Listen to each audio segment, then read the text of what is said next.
열광적인 성원 감사드립니다. 함께 반드시 승리해야 되겠습니다. 네, 여러분, 위기에 강한 경제 대통령 이재명 후보를 이 자리로 모시고 뜨겁게 국민 앞에 약속하는 시간, 말씀 듣는 시간 가지도록 하겠습니다. 힘찬 박수와 하도록 맞아주시기 바랍니다. 여러분 반갑습니다. 이재명입니다. 여기 부산 맞습니까? 동부가 해양 중심 도시 부산 맞습니까? 다시 대한민국의 경제 심장이 될 경제 제도의 중심 부산 맞습니까? 하덕 신공항 2030년 부산 엑스포 북한 재개발 확실하게 해낼 이재명 인사드립니다. 여러분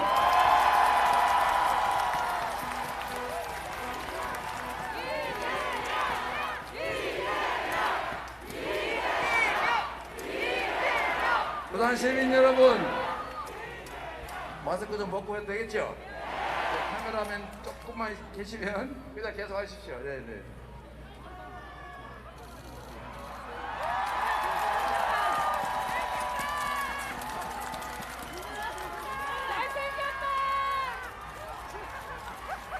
여러분 이곳이 바로 김영삼, 노무현 그리고 걸출한 문재인 대통령이라는 큰 정치인 만든 부산 맞지요? 새로운 세상 만들 준비 됐습니까? 준비됐나? 됐나? 확실하게 합시다 여러분.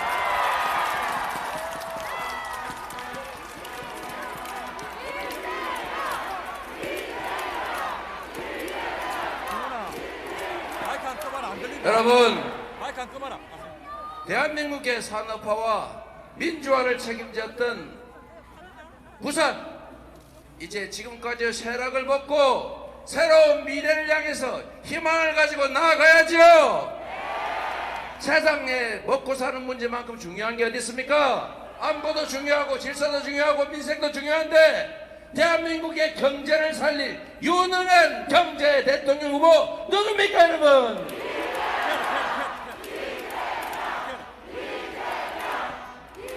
제가 성남시 경기도 운영하면서 기업 유치 열심히 했습니다. 누구는 기업 유치하니까 왜 혜택을 줘서 특혜를 줬냐 이렇게 비난하던데 여러분 기업이 혜택을 줘야 들어오고 그래야 일자리 생기고 세금 늘고 식당에서 밥이라도 한 그릇 더 파는 거 아닙니까?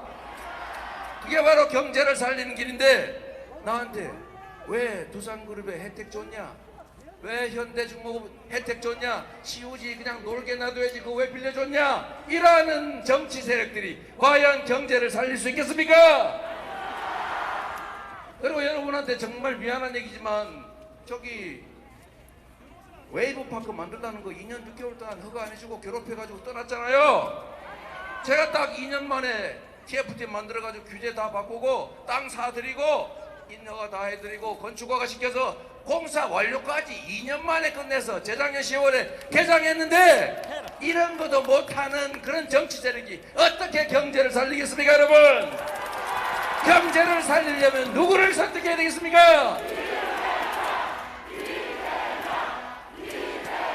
여러분 사실 경제 살리는 거 어렵지 않습니다. 우리 위대한 국민들이 있습니다. 백지에서 10대 경제 강국을 만든 거 우리 국민 아닙니까 여러분? 교육절 높지요. 정말 노동의 질 좋지요. 공적 헌신 잘하지요. 마스크 쓰라면 아무 말 안 하고 마스크 쓰지요. 이렇게 정부 정책에 잘 협조하는 국민들이 10대 경제 강국 만들었는데 앞으로 대통령만 잘 뽑고 정부가 싸우지 않고 유능하게 진화하고 정치권에서 좋은 인재들 힘 합쳐서 통합정부 만들고 국민의힘을 만들면 세계 5대 경제강국 어려운 일 아닙니다. 이거 해낼 사람, 통합정부 만들 사람, 유능한 경제정부 만들 사람 누굽니까 여러분? 저한테 기회를 주시면 단기간에 성남시를 대한민국 최고의 도시로 만들어서 대통령 선거에 불려 나왔던 저 이재명입니다. 여러분 경기도 제가 2년 만에 전국 최고의 시도로 만들었다고 평가받았습니다. 3년 만에 제가 경기도에 130조 원 투자 유치했습니다. 부산에 그 정도였으면 부산 지금은 날아가고 있을 겁니다. 디비졌을 겁니다. 그렇지 않습니까, 여러분? 이재명이 하겠습니다. 부산 경제 포함해서 대한민국 경제 확실하게 살려 넣겠습니다, 여러분.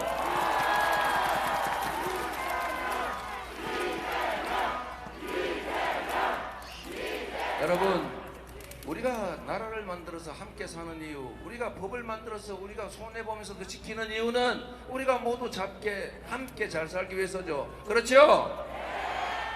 자, 그런데 이 규칙을 지키지 않는 사람들이 있습니다. 그것도 자기 이익을 위해서 규칙을 지키지 않고 자기 가까운 사람이라고 규칙 어긴 거 봐주고 작은 규칙이라고 마구 어기는 이런 사람들이 국가를 공정하게 경영할 수 있겠습니까?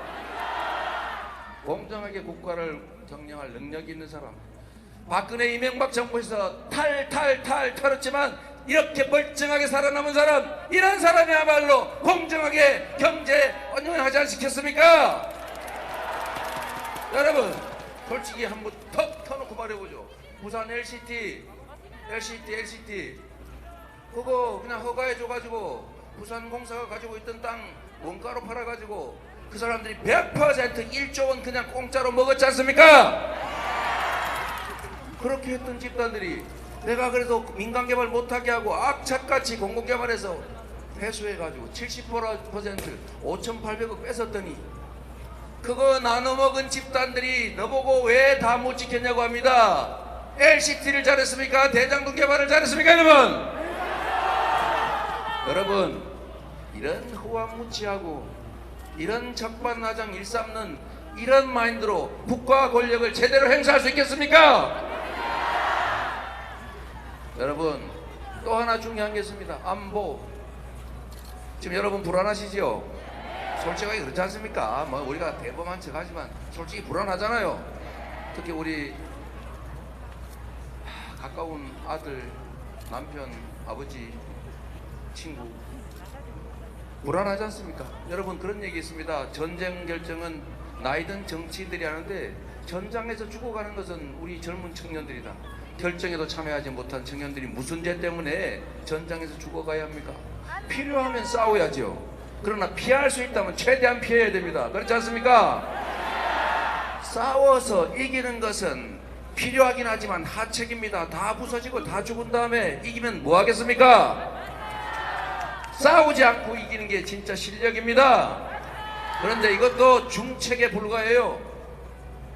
싸울 필요가 없게 만드는, 평화를 만드는 것이 진정한 실력입니다, 여러분.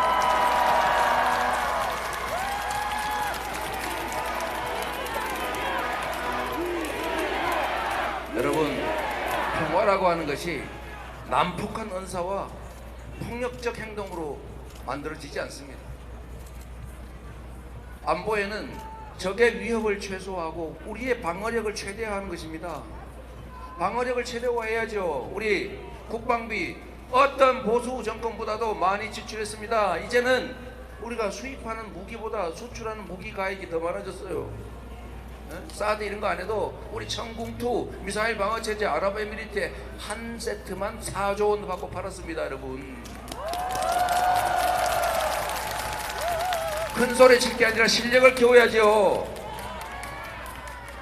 여러분, 한미 동맹을 강화하고 우리의 국방력을 강화하고 우리의 경제력을 키우고 우리 국민들의 힘을 합치면 지도자만 멀쩡한 생각 가지고 있을 때 아무 걱정하지 않아도 됩니다, 여러분. 여러분, 지금 우리가 다른 나라의 전쟁을 보고 또 우리나라에서 점점 전쟁의 위기, 군사 갈등이 고조되는 걸 보고 불안해하시지만 제가 장담합니다, 여러분. 우리는 강력한 한미 동맹이 있습니다. 그리고 북한의 1년 국민 총 생산 이걸 초과하는 국방비를 지출하는 경제력이 있습니다. 우리 강력한 의지 가지고 있습니다. 여러분, 걱정하지 마십시오. 이거 안보 문제 저 이재명이 맡으면 여러분 걱정은커녕 이 위기들을 활용해서 방위산업 확실하게 키워가지고 북한으로부터 우리를 방어하는 걸 넘어서서 세계로 우리가 진출하는 경제적 기회로 만들겠습니다, 여러분.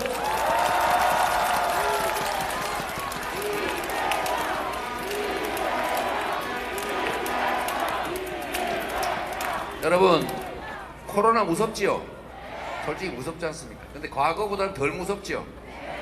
그건 사실 코로나가 좀 바뀌어서 그렇습니다. 전에는 코로나가 이렇게 산더미만 해가지고 건들기만 하면 우리가 막 치명상을 입었는데, 이제는 이게 진화를 해가지고 조그만하게 바뀌었어요.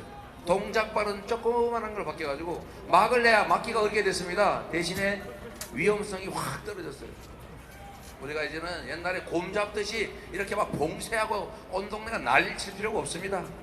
이제는 각자 마스크나 잘 쓰고 저기 족제비 같은 거 보면 잘 차면 됩니다.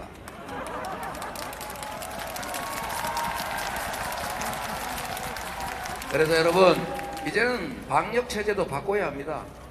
저는 우리 유럽에서 다 마스크 벗고 3만 명, 5만 명씩 모여가지고 막 축구하는데 난리치고 그래도 괜찮잖아요.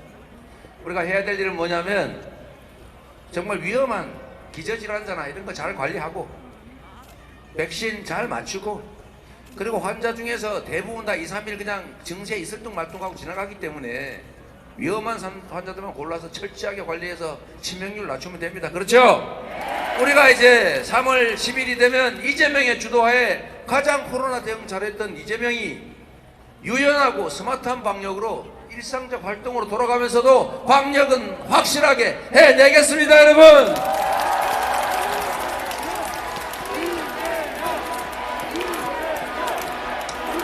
그리고 여러분, 지금 방역 때문에 여러분 고생 너무 많이 하시죠? 너무 피해도 크지요? 앞날도 불안하죠? 이거 이제 해결해야 될 것 아닙니까? 제가 말씀드렸습니다. 50조 원 정도의 추가 재원이 필요하다. 왜? 지금까지 우리 국민들이 방역하느라고 입은 피해 중에서 보상되지 않은 게 상당히 많습니다. 그것 때문에 빚진 사람도 많습니다. 그리고 신용불량된 사람도 많습니다. 그리고 너무 어렵고 어려워서 그냥 어떻게 이런 극단적 생각하는 분도 계시고 실제로 그런 분들이 있어요. 자, 이 문제 이제 해결해야죠. 우리 공동체를 위해서 특별한 희생을 치르면 우리 공동체가 그에 상응하는 보상을 해야 정의롭고 공정하지 않습니까? 그게 공정함이죠. 억울한 사람도 억울한 지역도 없게 만드는 것이 바로 정치입니다, 여러분. 저는 그렇게 해왔습니다. 앞으로 반드시 특별히 손해입은 이 분들에 대해서 몇 가지 대책으로, 첫째는 손실을 충분히 보상한다. 지나간 것까지. 두 번째, 지금 코로나 때문에 장사가 안 돼서 영업이 안 돼서 빚을 갚을 길이 없다. 상환 연기 좀 하자. 세 번째, 코로나 때문에 진 빚은 정부가 채권을 인수해서 탕감도 해주고 조정도 해줘서 제대로 좀 살게 해주자.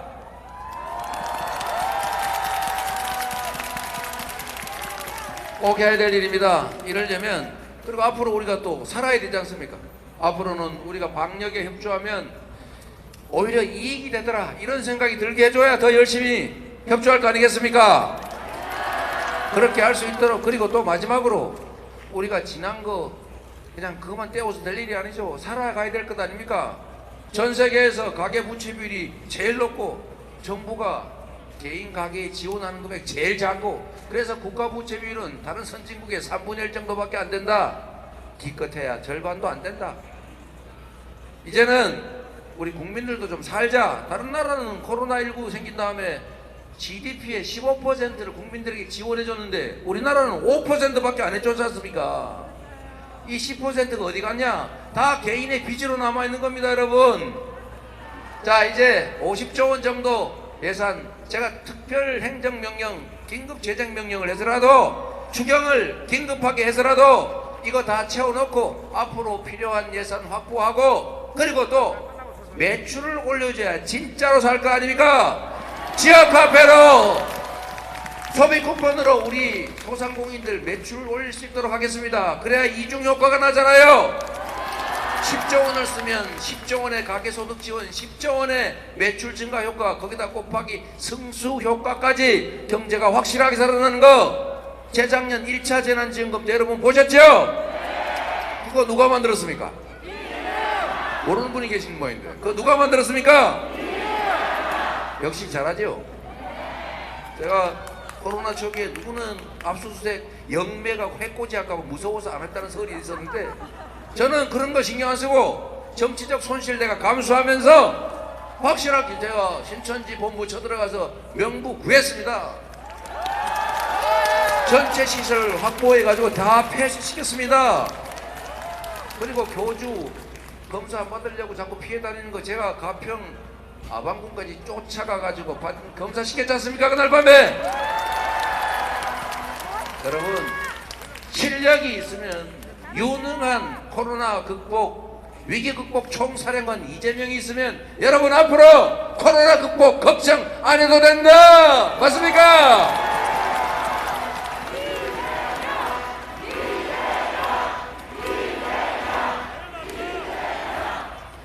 여러분 근데 부산 왜 이렇게 좁은 거예요? 이렇게 막 사람들이 설 자리가 없어서 저 뒤에까지 이렇게 되는데 아니 자리가 이런 데밖에 없어요. 우리 주최 측에서 뭐 설마 그렇게 마요까 싶어가지고 좀 꽤 넓은 자리를 구했는데도 많이 부족하군요. 자 농담했습니다. 여러분 이렇게 많이 와주셔서 저에게 힘을 주셔서 미래의 희망을 만들어 주셔서 감사합니다.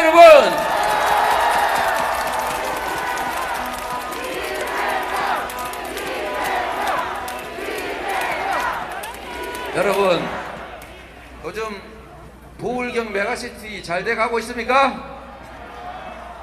뭐 대답이 반반이죠. 예의상 잘 된다 그러긴 해야 될 것 같고 그렇다고 뭐 잘 된다 그러면 안 해줄 것 같고 애매하다.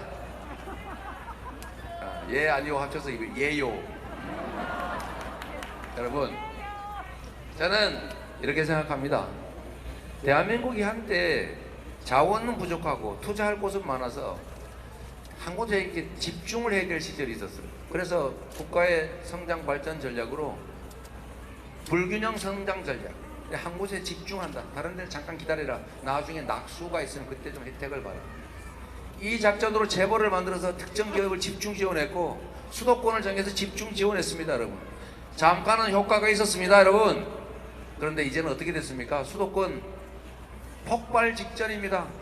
제가 경기도지사를 하고 있는데 이건 무슨 6.25 전쟁 피난길도 아니고 경기도 광주에 가면요 학교에 갈 교실이 없어가지고 학교 운동장에 컨테이너 넣고 수입하고 있어요. 학교를 질 자리가 없습니다.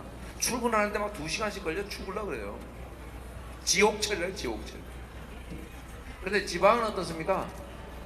젊은 사람을 찾을 수가 없어요. 또 기업들이 와서 사업을 해보는데 인력이 없어요. 또 사람들은 취직하려니까 기업이 없어요. 학교가 점점 나빠져요. 악순환이 시작됐습니다. 이렇게 해가지고는 국가의 미래가 없습니다. 이제 해야 될 일이 균형발전 정책을 취해야 됩니다. 이제 세상이 바뀌었어요. 투자할 곳은 많은데 투자할 돈이 부족하던 시대가 아니고 투자할 돈은 남아도는데 투자할 곳이 없는 시대를 만들었습니다. 완전히 바뀌었잖아요. 그럼 정책도 바뀌어야죠. 이제는 지방 중심의 균형 성장 정책을 취해야 나라가 지속적으로 성장 발전할 수 있다. 동의하십니까 여러분? 노무현 대통령께서 이걸 일찍이 깨달으시고 지방 분권 열심히 했는데 잘 안 됐지 않습니까? 우리 김도관 장관께서도 열심히 해봤는데 잘 안 돼요. 어떻게 해야 되느냐? 강력한 국가의 의지, 최고 책임자의 의지가 있어야 됩니다. 지방에 더 많은 예산을 내려줘야 되고 지방의 자율권을 더 키워야 하고 지방의 SOC 투자를 더 늘려야 하고 지방 교육기관을 더 지원해야 되고 지방에 사람들이 정주에서 행복하게 살 수 있는 문화 공간 만들어내야 될 거 아닙니까? 저는 신념으로 수도권 단체장을 했지만 한 번도 수도권 규제 완화해가지고 확 수도권 키우자는 얘기 한 일 없어요. 그래도 이렇게 경기도민 성남시민이 찍어주지 않습니까? 우리 국민들의 수준이 그렇게 높습니다. 정치인들보다 훨씬 더. 동의하십니까 여러분?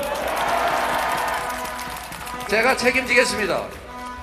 제가 경기도에서도 경기도 남부에 1000만이 삽니다. 경기도 북부 350만 살아요. 근데 북부는 군사규제, 상수원 규제 때문에 먹고 살기 어렵습니다. 그래서 제가 남쪽에 있는 공공기관 다 북쪽, 동쪽 다 옮겼어요. 다 옮겨도 문제 없어요. 그리고 북쪽에 SOC 투자 남쪽보다 50%더 많게 6대4, 남쪽이 4, 북쪽이 6 이렇게 했습니다. 북쪽으로 산업단지들 다 배치하도록 제가 유도해서 많이 밀어붙였어요. 남쪽에 산단 개발이익, 북쪽 산단 개발이익이 지원해가지고 북쪽의 산단은 더 낮게 공장용지 공급할 수 있게 만들었습니다. 규제가 많은 곳에는 재원을 더 많이 줬습니다. 여러분, 이렇게 해도 경기도민들 남부지역 주민이 저 비난하지 않습니다. 잘했다고 박수 치더라고요. 우리 국민들도 그러지 않겠습니까?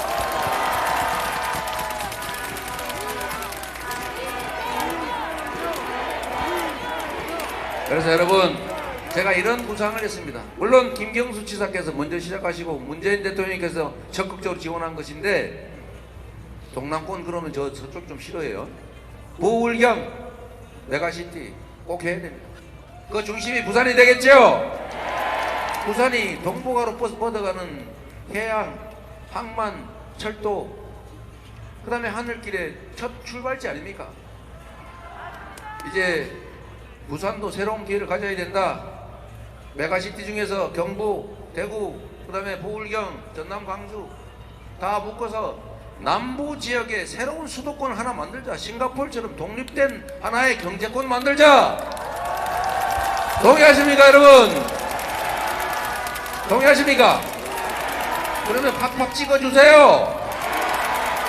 저를 대통령으로 만들면 다 가능한 일입니다. 어렵지 않아요. 마음만 먹으면 할 수 있습니다. 저는 약속을 지켰지 않습니까? 말한 거에 95% 이상 지켰습니다. 그리고 불가능한 약속하지 않습니다. 그래서 여러분, 정말로 대한민국이 이제 수도권 1급 체제로는 미래가 없습니다. 이제는 국가 간 경쟁에서 도시 간 경쟁으로 바뀌었는데, 어떻게 수도권 한 개 가지고 다른 나라 그 거대 시티들과 경쟁할 수 있겠어요? 우리 안에도 경쟁이 있어야 될 거 아닙니까? 어디 서울 가면 세상에 아파트가 평당 2억을 하면 그거 어떻게 삽니까?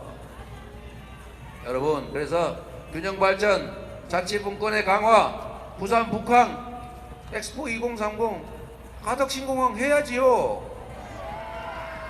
제가 확실하게 책임지겠습니다, 여러분.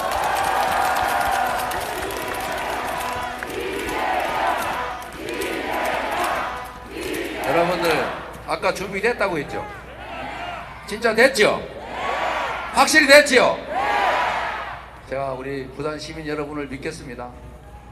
3월 10일 날 두 가지 세상이 열릴 것입니다. 미래로 가는 희망의 나라, 정치 보복이 없는 민주공화국, 경제가 살아나는 모두가 기회를 누리는 나라, 청년들이 기회 부족 때문에 남녀로 편갈라 싸우지 않는 합리적이고 협력적인 경쟁이 가능한, 그리고 새로운 도전이 가능한 나라, 나도 애 많이 낳아가지고 잘 살아봐야지 이렇게 마음먹을 수 있는 나라. 또 하나의 길이 있습니다. 정치 보복이 난무하는 과거로 가는 것입니다. 정치 권력이 국민을 위해서 복무하기보다도 자신들의 사적 욕망, 사적인 복수를 위해서 악용되는 그런 폐행적인 나라, 전쟁의 위협 때문에 온 국민이 전전긍긍하는 나라, 다시 분열과 갈등과 증오가 이 나라를 암울하게 만드는 나라, 이 두 가지의 나라 중에서 어떤 나라로 갈 것인지는 바로 여러분이 선택하십니다. 미래로 가시겠습니까? 과거로 가시겠습니까, 여러분? 정쟁이 아니라 성장하는 나라로 가야 합니다. 동의하십니까, 여러분? 희망을 만들어서 우리 모두가 함께 공동체로 손잡고 더 많은 행복을 누리는 나라 만들어야 하지 않습니까? 지금처럼 살 수는 없지 않습니까? 지금보다 더 암울하게 과거로 가는 것을 우리가 허용해서는 안 됩니다. 이 두 가지 문 중에 어떤 문이 열릴지는 이재명이나 윤석열이 결정하지 않습니다. 그건 여러분이 결정하시는 거죠? 여러분과 여러분의 동료, 여러분의 지인들, 대한민국 국민들이 결정할 것입니다. 여러분, 이번 선거는 누구를 대통령으로 뽑느냐를 결정하는 선거가 아닙니다. 바로 여러분의 운명, 바로 이 나라의 운명, 여러분 자녀들의 행복을 위해서 결정하는 것입니다.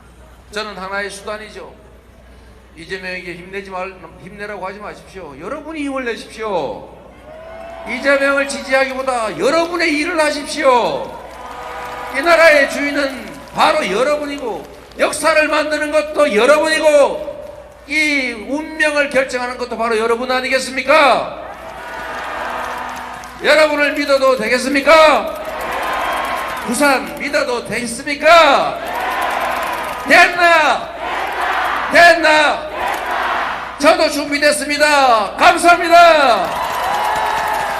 네, 새로운 대한민국, 새로운 부산에 대한 뜨거운 약속에 힘찬 연호로 함께 주시기 바랍니다. 이재명!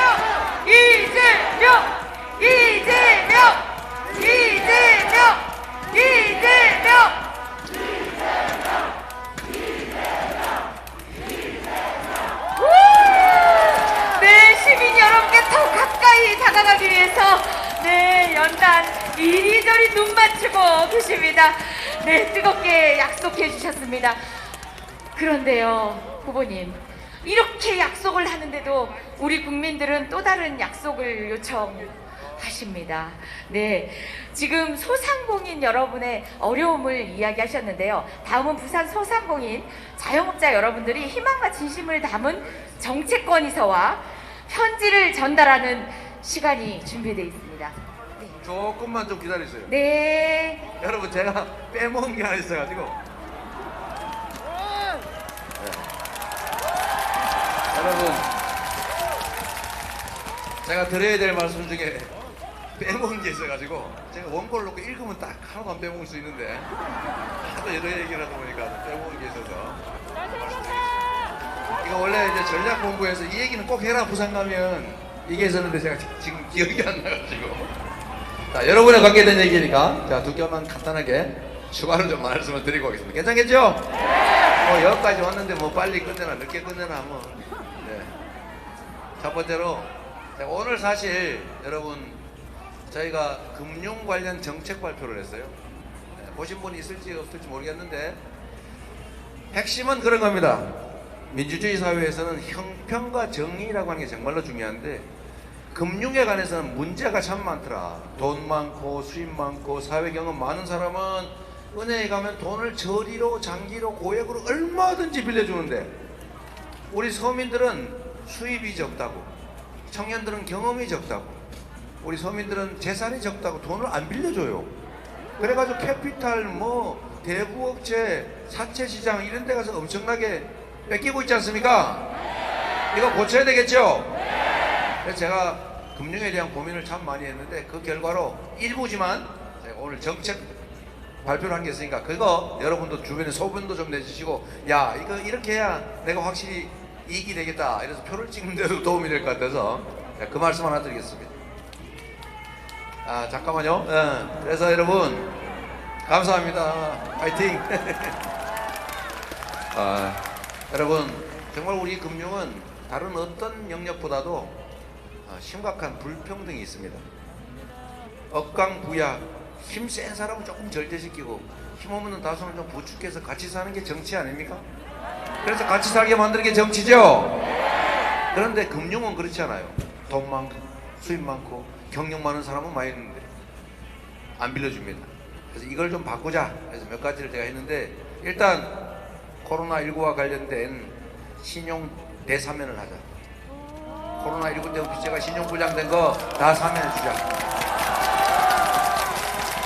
두 번째로 지금 돈 갚기가 너무 어렵다. 만기 연장해 주자. 세 번째로 코로나19 때문에 진 빚, 이 진 빚 사실 정부 때문에 대신 진 측면이 있으니까 이 부분은 특별히 정부가 채권을 다 인수해서 채무 조정도 해주고 탕감도 해주고 해서 다시 살 수 있게 해주자. 어떻습니까? 두 번째로 이거 중요한데, 이게 돈을 빌려주는데 옛날에는 서민금융은행이 있었어요. 국민은행. 국민들한테 재형저축도 해주고 싸게 돈도 빌려주고 했지 않습니까? 주택은행 집 마련하는데 돈 빌려주는 게 일이었는데 IMF 때 이걸 싹 없애가지고 전부 다 상업은행이 되어버렸어요. 돈 벌는 거는 하는데 돈 안 되는 건 절대 안 한다. 그래서 우리나라 금융이 심각한 문제가 생겼습니다. 서민들은 금융을 이용할 수 없는 거예요. 진짜 필요한 건 서민들이지 않습니까? 그래서 이거를 제가 해결을 하겠다. 그래서 첫째로 서민을 위한 국민상생은행을 신속하게 만들어내겠다. 그리고 두 번째, 은행 금리 수준으로 우리 모든 국민들이 1,000만 원 정도는 빌려 쓸 기회를 한 번은 주자. 이랬더니 누가 그래요? 그럼 막 돈 빌려다가 막 써버리지 않겠냐고. 그거 바보 아닙니까? 여러분은 돈 1,000만 원 은행이 잘 빌려준다. 웬 떡이냐? 그럼 빌려다가 막 써버려요? 사채시장에서 빌려다가 막 써버리지. 이거 말 같은 소리고요. 우리 국민들의 정말 그 심성이나 이런 걸 무시하는 얘기다, 그거는. 그래서 사채업이나 이런 막 동네 골목에 이런 쪽지 날리는 거 이런 거 막 5,000%짜리 이런 거 안 쓰고 1,000만 원 정도는 얼마든지 그 안에서 빌려 쓸 수 있게 은행 이자로. 그리고 재형 저축의 기회를 주자. 1,000만 원 정도는.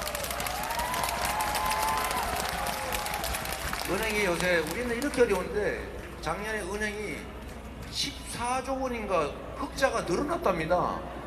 남들은 코로나 때문에 죽겠는데 은행은 흑자가 20%가 늘어가지고요. 우리가 고통받는 그 대가로 자기들은 돈을 번 겁니다. 은행, 우리가 공적 자금으로 IMF 때 169조 원 지원해 줬잖아요. 아직 50조 원 회수를 못했습니다. 거기는 돈 막 대주면서 우리 서민들한테 조금 내주면 안 됩니까? 국민상생은행을 만들어서 1,000만 원의 기본 대출과 1,000만 원의 재형 저축의 기회를 원하는 사람에게 주자. 네. 또 하나 이런 거 있습니다, 여러분. 제가 시간이 없어가지고 여러분 이거 할 기회를 뺏어서 미안합니다. 근데 또 하나 문제가 어떤 게 있냐면 집을 100채를 가지고 있는데 101채 추가로 사는데 돈 빌려주는 거하고 내가 평생 고생해가지고 처음 집 사는 거하고 돈 빌려주는 게 똑같아요. 이게 말이 됩니까? 이걸 바꾸자. 생애 최초 처음으로 집 사는 그 집에 대해서는 최대 무슨 뭐 100평짜리 고 아파트 사는 거 이런 건 해주면 안 되겠지요. 90%까지 담보대출 하게 해주자. 처음 한 번만. 두 번째로 젊은이들이 그러면 DSR인가 무슨 소득기준 충족을 못해가지고 못 빌리는 수가 있어요. 그런 경우는 장래 소득도 좀 쳐주자. 네? 그래서 젊은이들도 집 한 채 살 때 좀 도와주자. 맞습니까, 여러분?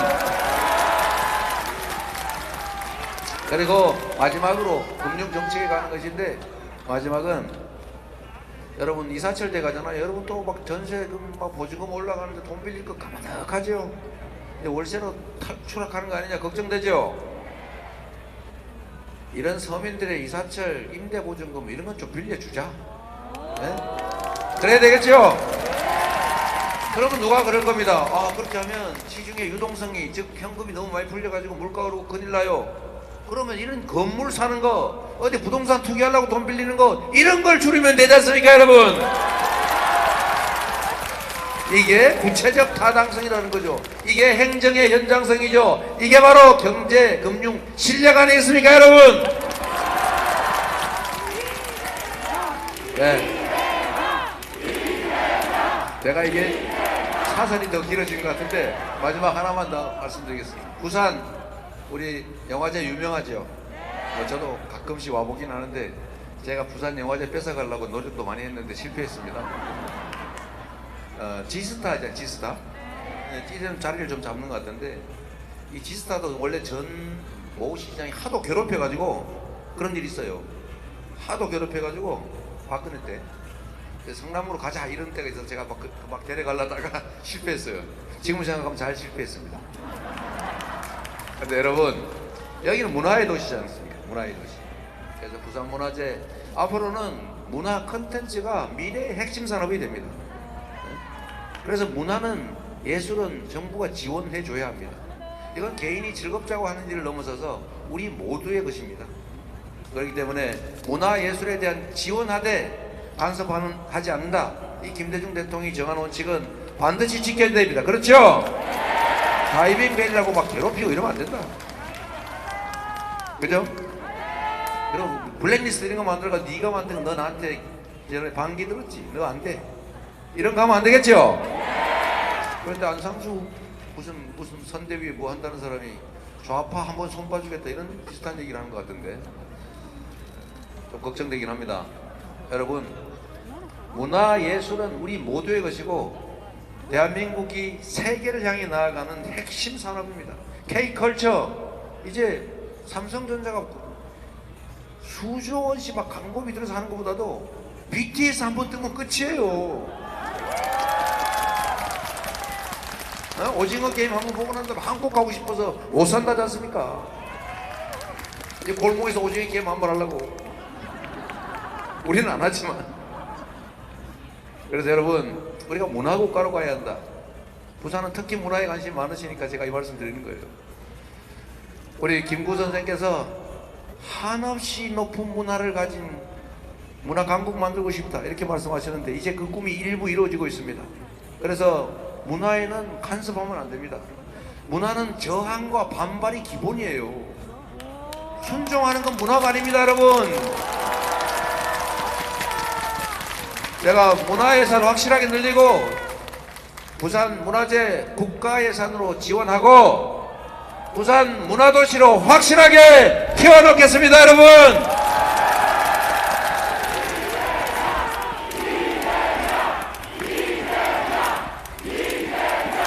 그리고 부산 이제 여러분 꿈을 가지십시오. 부산 이제 과거에 정말 성장 발전하는 항구도시 확실하게 발전하게 될 길을 만들겠습니다. 감사합니다. 네, 약속을 더해 주셨습니다. 이 약속 반드시 지키는 이재명입니다. 자, 옷 입으시기 전에 부산 시민을 뒷배로 해서 그 약속 부산 시민들 이재명 대통령 만들어 함께 지켜주실 수